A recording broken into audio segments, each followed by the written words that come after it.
Coming up on this episode of NPS Now, the community celebrates at the 8th Annual Tie Awards. Students and parents learn about the district's specialty programs, and high school students discover the numerous opportunities available to them after graduation. All that and more next on NPS Now.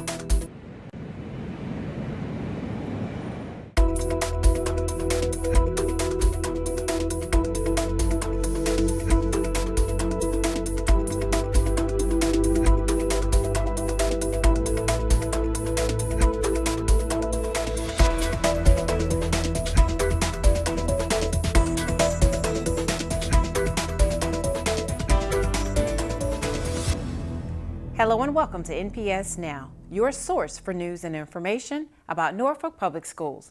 I'm your host, Karen Tanner. The Norfolk Education Foundation invited the community to help unmask the potential of our students at the 8th Annual Together in Education Awards Gala. The Mardi Gras themed event, which took place at the Half Moon Cruise and Celebration Center, featured a silent auction and outstanding musical performances by our students. In addition, numerous A+ Community Partner Awards were handed out to organizations and volunteers for their tireless work with students and staff members in our schools. Nothing can function without the community and without people volunteering. And the people who volunteer in our schools are so very, very special. And we just want to show that we appreciate them and we appreciate the work that they do. It's a good thing, and they deserve the recognition. We love to love on the teachers, so we give them luncheons and dinners, and we supply aides and mentors for the kids. We also send volunteers for their Scholar Dollar store, supply uniforms and school supplies, and we just try to love on the entire school, teachers and families. We do anything they want us to do, from filling bags and helping kids and outside of schools, fulfilling chaperone field trips, you name it, we do the whole nine. I love being a part of the school because I love to give back. I was less fortunate as a child, so to be able to give back means everything to me. Members of faith-based organizations, principals, teachers, and parents met at New Calvary Baptist Church for Norfolk Public Schools Faith Partnership Summit. This gathering, which was sponsored by the Norfolk Education Foundation, is designed to connect faith-based groups with our schools in order to produce rewarding partnerships. Well, today we're doing a faith summit where we are trying to partner with faith-based organizations and Norfolk Public Schools and talking about how we can partner and make a difference for our young people in our city. Well, as a board member of the foundation, I'm excited. I'm very, very proud about the kind of work we're trying to do. Really excited about the people who serve on the board and the folks who do work behind the scenes to really get some things done in the city. The more we can get churches and the faith community involved with education, public schools, it's just going to help the kids, and I see a lot of good interaction, a lot of good ideas being shared, and I think it's going to be a great thing as we move forward. When you think about where we have the largest group of folks working together, and it's in our houses of worship, and a lot of times in the community, their missions are based about getting that community to support those who need support, and our kids need support. Our kids need encouragement, and so this is a community that we could rightly go into. But the problem is that sometimes people don't know how to approach it, and then sometimes people just want to keep that door closed because like, I don't want to go there. But here's an opportunity when we can show that there is a return on investment for both, and how they can be mentors, they can be tutors, and I gave several examples this morning of how they can partner to support our public school students and to support, making sure that our next generation, our future, is brighter. Students and their parents came out in force for this year's Specialty Program Showcase at Lake Taylor High School. For the first time ever, the event featured high school and middle school programs on the same night. After listening to presentations, parents and students were able to visit the tables of the 4 middle school programs, 5 high school programs, and North Star. This combined event offered a huge amount of information, and the opportunity was appreciated by parents and educators alike. I think it's a great idea. 2 birds, 1 stone. A lot of energy in the room, a lot of space. I was very moved by the charismatic presentation by some of the specialty program coordinators. So I think it's exciting, and I think it's a good idea to bring your children out, let them get a good head start on what they're interested in first. I had to ask her, what is it that you want to do? And then I could put my 2 cents in. It's overwhelming because there's a lot of it, and you want to be able to choose the right options. So we have to go home and soak up all of the information and hopefully talk to some of the school teachers some more and see which is the right fit. There's a lot of excitement in the community about the new school that's at the former Lafayette. I'm getting a lot of requests from parents even before tonight. They want to know about our program and what we're doing. And I think tonight was just a great night to be able to showcase what the school is going to be for the city of Norfolk and our students. Lake Taylor High School held their first ever college and career fair during Virginia College Application Week. Numerous colleges and community members met with juniors and seniors to get them familiar with the application process and even give away some scholarship money. This is the first annual Virginia College Application Week here at Lake Taylor High School. We have over 40 vendors from different colleges, as well as the community leaders coming here for our kids. A majority of our juniors and seniors are here. Some of the colleges are actually giving free scholarships in culinary, Livingston College. And we are very excited, and it's going well. It's important for kids for them to come here because so they can know and what the college application process is like. So and meet other colleges, because a lot of them can't or don't have the transportation to go to visit the colleges. So of course we have to bring the colleges to them. This is my first year at a really college fair, and I look around when I walk in here, I see a lot of different colleges, and the first thing I think is, what am I going to do? Where am I going to go? And by walking around talking to the different colleges, I can see that each college offers you a great opportunity, a great place to go. It's just now wondering where should I pick and how should I decide on what to do for college, and talking to them gave me a better knowledge on what to do for them. Today I applied to 4 colleges. I applied to the Randolph, University of Virginia, VCU, and Virginia State University, and at their school they all have a health and science program, nursing, and I've kind of like stuck into that program so that I can go out and help other people. And talking to some of the schools, it kind of gave me a better way of like how life should be and how I should help others and put my forth and effort on what I've learned here to others. That same week, seniors at Booker T. Washington High School got the chance to meet with representatives from over 40 colleges, universities, and the military during their second annual college and career fair. We are excited. We're having Virginia College Application Week, and this is the first time that we're doing this, sponsored by Chev, and it's a great opportunity for our students to come out and apply for colleges across the United States that are offering free online fee waivers as well as in-person on-site applications waived. So we're really excited. We have over 40 reps here from all across Virginia, and they're excited to be here, and we're excited to have them. The students don't always have the opportunity to reach out to the colleges as far as traveling. A lot of them don't have transportation, so we want to make it where it's during their time and they can come right here. So the reps were excited to come out. They were like, wow, this is an awesome opportunity for us to reach out to your students. So they're here and we're giving them the students. This is really great. Like, they're doing all of this for us rather than having us go out on our own, which, you know, we're going to be going on our own soon, but, you know, this is really preparing us for that, though. You know, talking with all of the admissions officers and everything like that. I've gotten a few offers, so, you know, that's really great for me. I'm really interested in the medical programs that some of the colleges are offering, so, you know, that's great. The City of Norfolk and Norfolk Public Schools honored 2 of Booker T's distinguished band directors, James A. Clark, who was bandmaster from 1942 to 1962, as well as Clark's successor, Reginald Walker, who was band director from 1962 to 1980. The City Council designated portions of Park Avenue and May Avenue to the 2 marching Bookers band leaders. He's a critical part of Norfolk history. The band was created by my grandfather. He wanted to really be a part of helping young people at that critical juncture of their life to have a vision. wherever I have been, wherever I have met people from Norfolk, they remember my grandfather. All that Mr. Walker gave to Booker T. I mean, he was my father, and it was a great sacrifice to him. Music was in our home 24 hours a day. The students that he had adopted us and cared for us. That's why so many representing Booker T here today.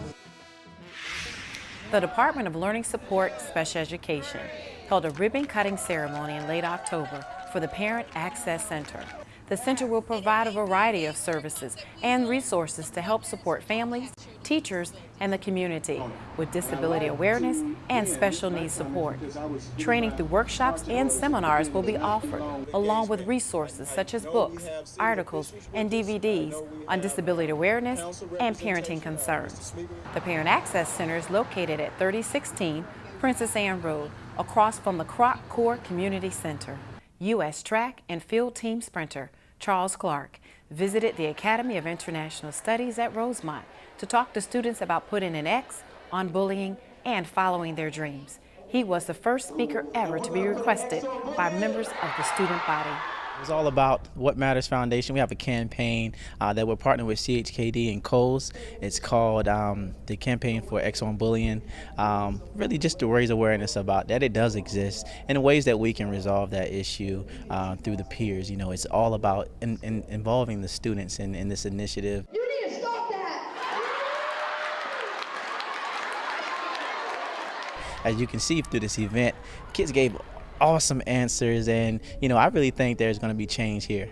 I'm just so grateful that I can use my accomplishments and my failures to inspire and impact these students. I wanted him to come here so we can know a little bit more of how we can stop bullying, even though some people know how to. I just wanted a little more inspiration of how to and what else we can do and stop being afraid to tell.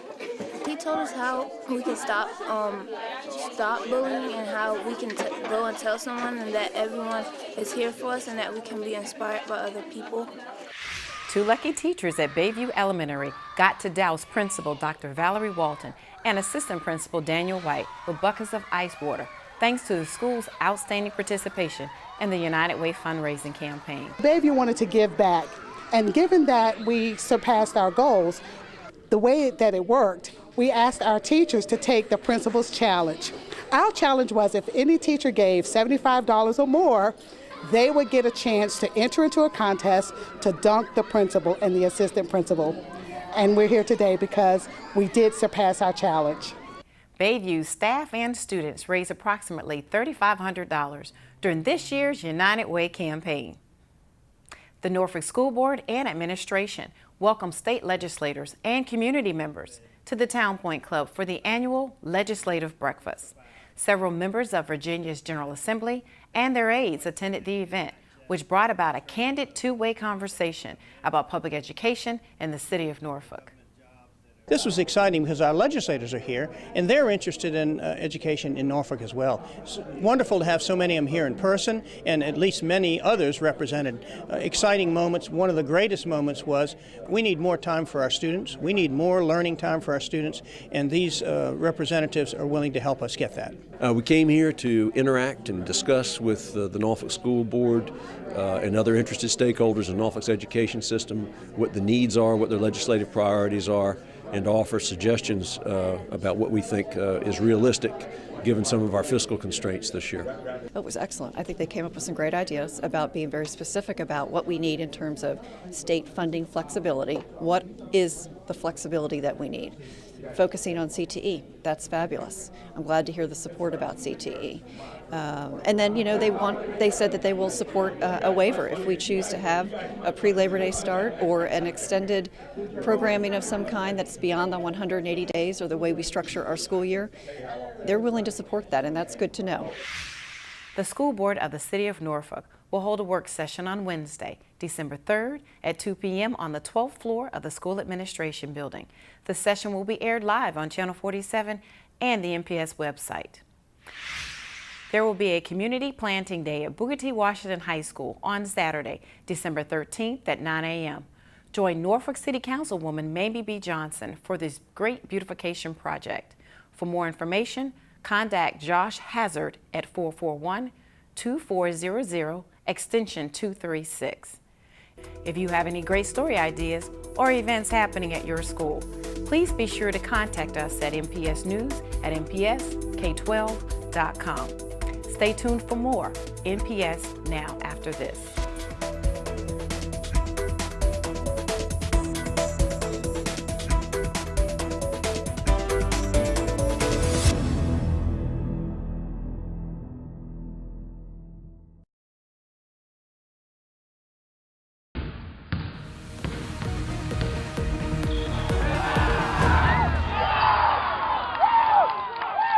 Welcome back to NPS Now. I'm Steve Sutmiller, Senior Coordinator of Athletics.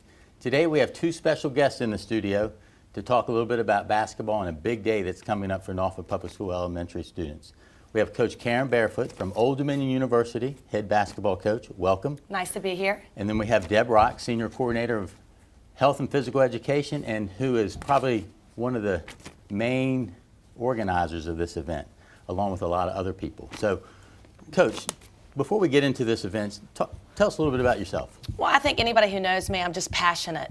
This is my 20th year going into coaching, and I've always just loved to teach a game. I don't consider myself really a coach. I'm more of a teacher, and so I'm teaching life lessons through basketball, and I love what I do. Okay. Now, what year is this for you at Old Dominion? Fourth as a head coach. Fourth as the head coach. Now, when you came in, you brought an idea to your administration, to your athletic director, and then in turn they contacted us to see if we wanted to participate in this. What is this event that we're going to talk about? Education Day. Okay. And it's something that's special and dear to my heart. When I was the head coach at Elon, I was able to start something like that, and it worked out really, really well. So I brought the idea in my interview to President Broderick and Wood Seelig, our athletic director, and just talked about, what about, getting some of the schools to come over and watch the Lady Monarchs play, but more importantly, to get them on campus. To say they have a vision of going to college, thinking big, having a dream. Okay. Now, Deb, they contacted me, but I reeled you in right away because I knew how well of a person that you can organize anything and be part of this. So this is our fourth year, as Coach just mentioned. How was the first year? The first year was very successful, but as of this year, we are currently exceeding all of our seating capacity from last year, and hopefully we're going to have the first sellout at the Ted Constant Center for the women's basketball game. So a little history, a little history with the game. That first year we had about 1,900 students, and it ranges from grades 3 through 5.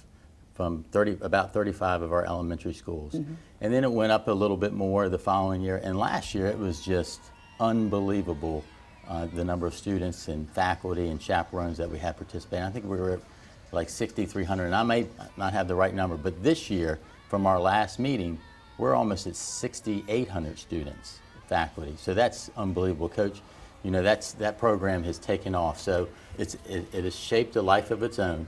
And so what are some of the things that your team is doing to prepare for this game and promote the game?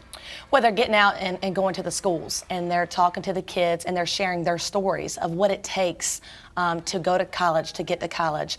And not so much just maybe playing a sport, but just talking about academics, what you need to do in the school, how it starts right now, and how you have to have a positive attitude. So, each week we have certain players go out, and we try to hit all the schools before they come to the game.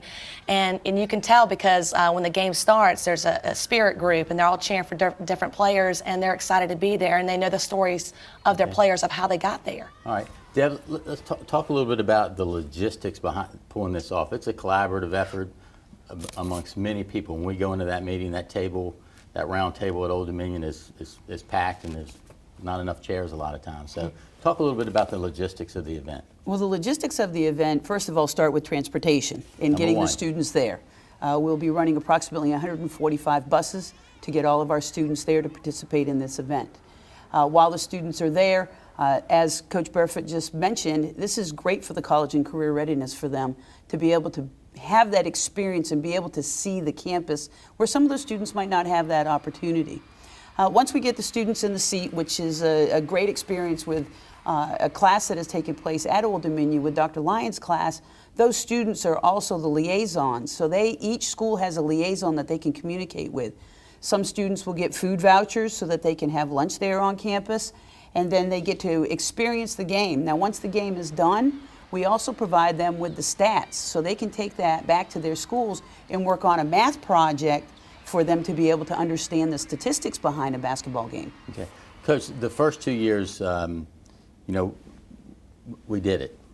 And last year, you got, or whoever did from Old Dominion, got Dr. Lyons' class involved. And it really increased the numbers. It really got, the connection with the schools was developed. So how is that, what is that class? And then how is that progressing this year? It truly is a sports management class that really, they did a great job marketing the event. And under the leadership of Dr. Lyons, they've taken it to a whole new level. To me, they have given an absolute championship effort to just spread the word and be connected and engaged with our students in the community. So like I said, they always say it takes a village to make things happen. I mean, there's so many people that are a big part of making this such a success. And by the end of the day, it's all about those kids. It's about planting a seed in their head and having a vision of going to college one day and what it takes to go to college. Right. And that's something that we are definitely promoting, and that community partnership is critical for both entities. So again, we appreciate everything that you've done with that and continue to do with that. And we want to continue this because, like I said, it's taken a life of its own. And I foresee it and hopefully foresee it going on and on with this. So just getting back to the game, we do some special things during the game.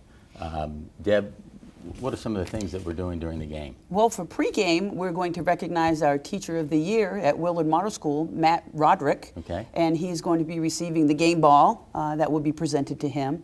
And then the W.H. Taylor Chorus will be singing the national anthem for us. And our halftime entertainment this year is going to be with Richard Bowling Elementary School and their step team. Right. So we have some really neat things. Also, Coach Barefoot also has a role in this, and she speaks to the students and gives them that encouragement that they should go on to college and be ready for that. Well, Coach, and just to piggyback off of that, you have a great message that you at the end of the game.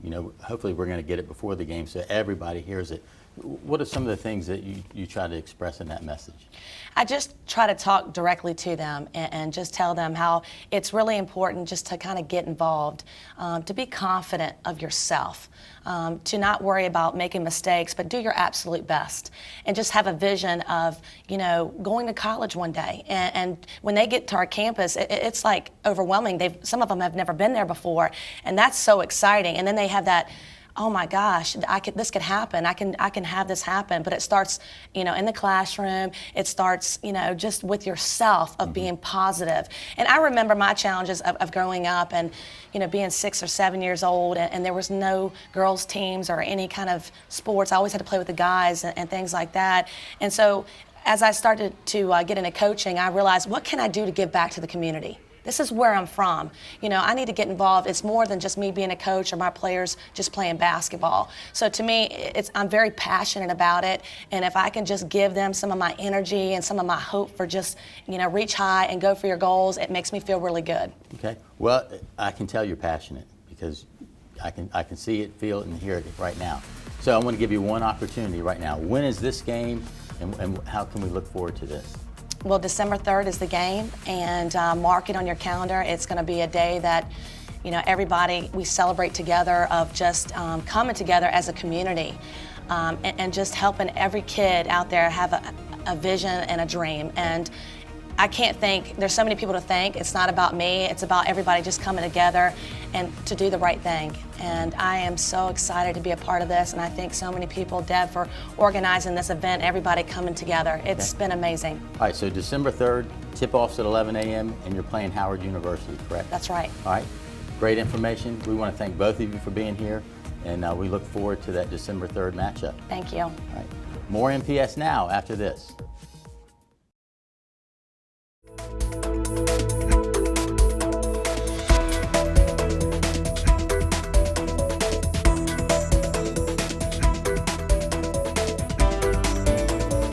Welcome back to NPS Now. With me today is School Board Member Rodney Jordan.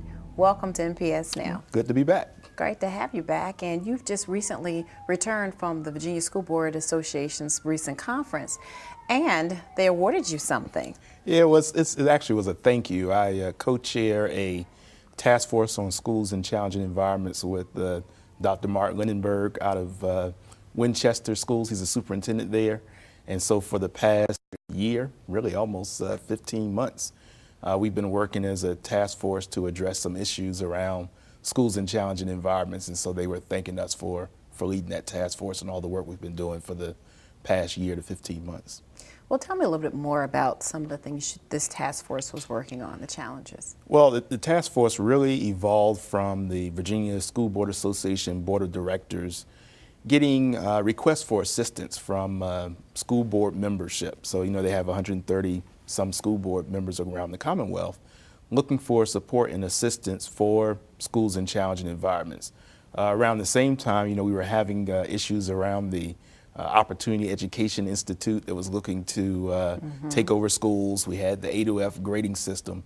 So in June of 2013, the VSBA established this task force to look for ways to address the issues that we were finding with what we call schools in challenging environments.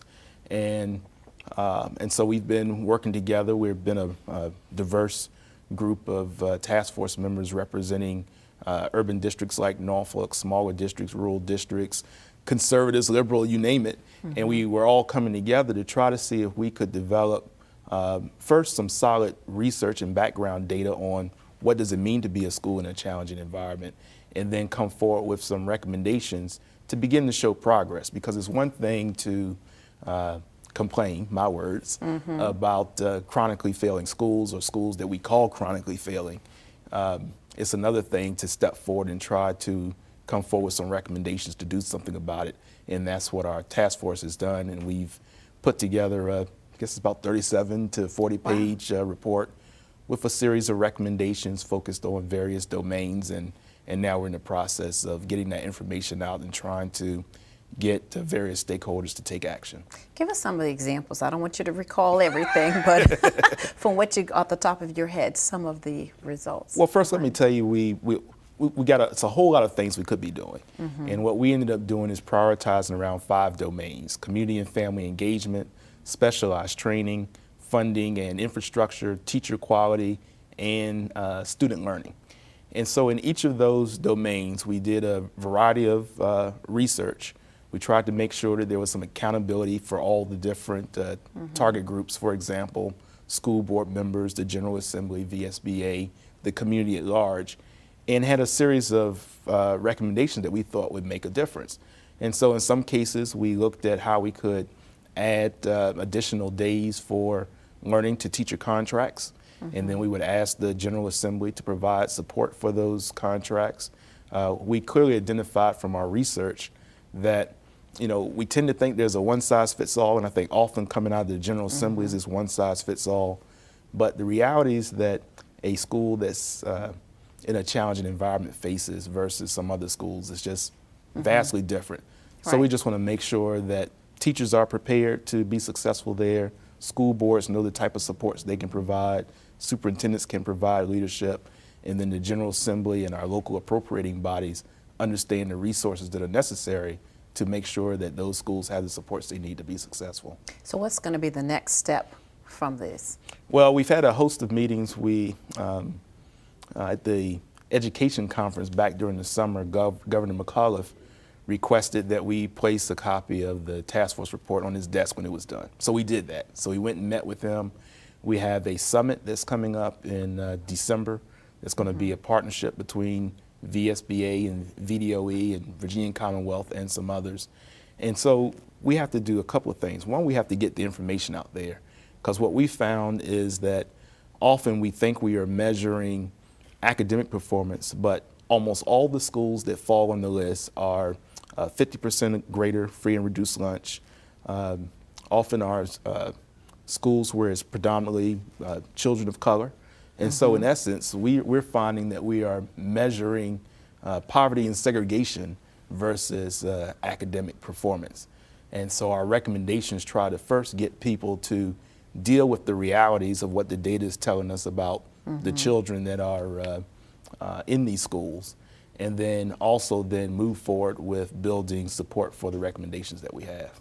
So while attending this conference, in addition to having done the task force, being recognized for that, did you find other school districts have some of the same or similar challenges that we have here in Norfolk? Yeah, and actually both at the conference as well as in our report, you have districts like Norfolk that have a large number of schools in challenging environments.